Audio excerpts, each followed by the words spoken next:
Clean a little manure, guys.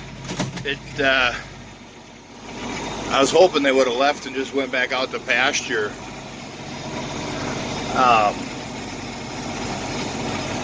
It's getting a little deep here with all this rain and stuff. I'll see if I can't push these gals out of here, clean up this bunk area a little bit. And then I gotta go down there. There's the cement lane. Goes from that little mineral feeder right there down. Well, that's all plugged up. So when the cows come walking in, all they're doing is traipsing through muck. It smells so nice. I'm just driving slow. I got 10 out of 11 calves so far.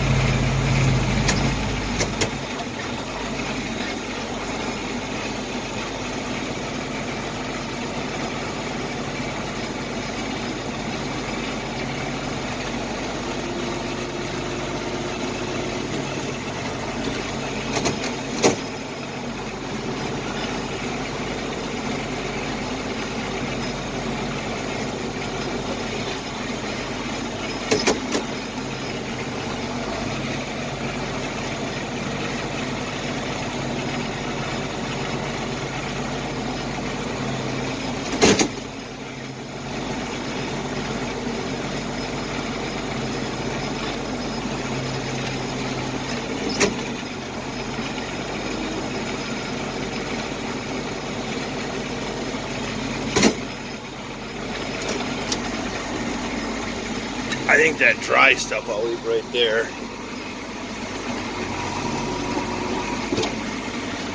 But it's getting to the point that I can't even walk. Get my boots up.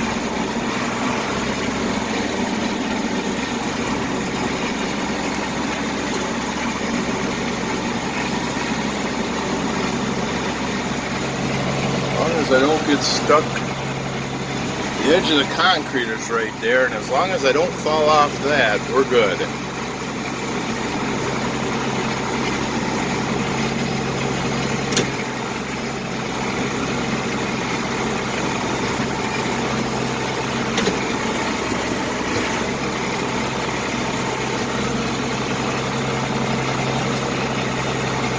I think I can just make a pile right there. They say if you want to make quality alfalfa, you got to get out there early. Well, boot high alfalfa, boy oh boy, that's how you make quality alfalfa. You get, you know, a quarter of a ton to the acre, but it's really good stuff. No, well, it smells amazing. I'm running low. I'm getting low on feed. And I was hoping we would have had a hay cutting here next week, but we won't. So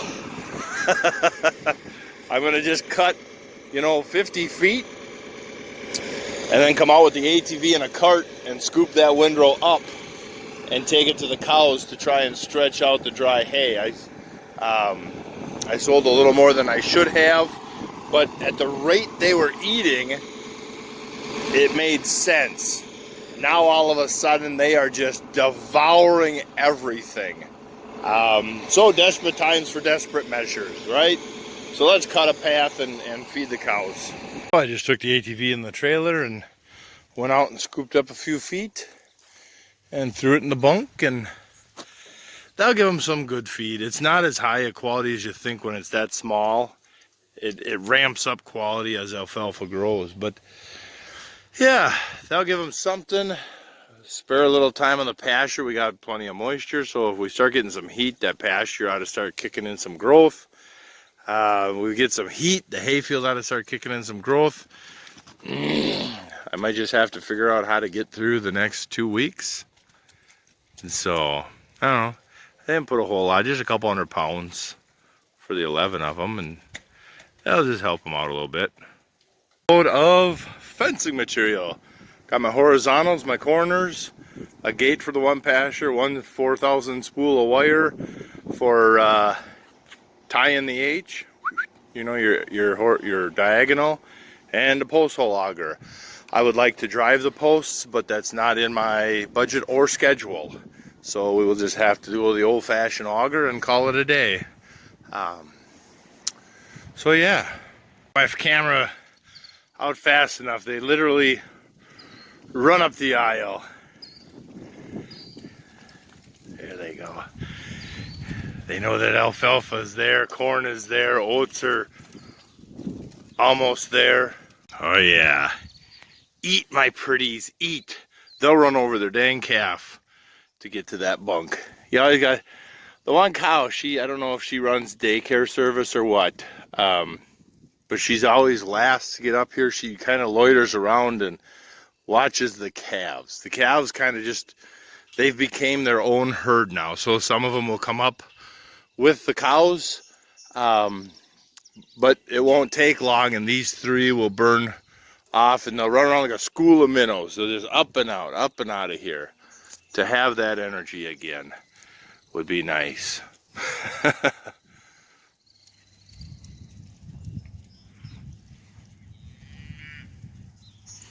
There she comes. Come for the good feed. While they're up here, I'll grab the 4640 and a bale and take it into their pen. This is like Esden Lane on the track. Is I just steer with the brakes. By habit, I still turn the wheel, but for the most part in that slimy muck, you just ride the brakes to get the bale in and out of there quick. Look at that rye. So green. Everything's so green and pretty. Well, the next round of rain is starting.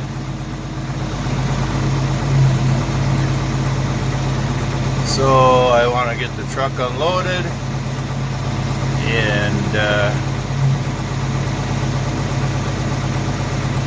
make my way home, I guess. The wife's already home. Why not get home and spend a rainy day with her?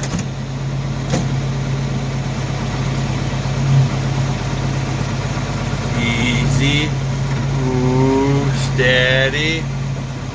I'm watching the 10-footers on the backside. Hopefully they won't all roll away. Oh, the little 4-inch ones.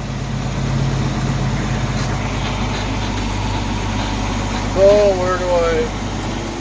where do I put this at? I don't even know. We'll just put it at the end of the shop. Got the Lexion washed up and put in the shed. I washed on that thing for 3 hours, only to climb in the cab, only to climb up it and see it's still dirty. Stupid combines. God, they're miserable to wash.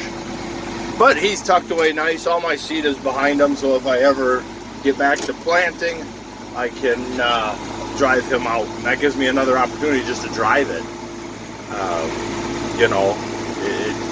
Yeah.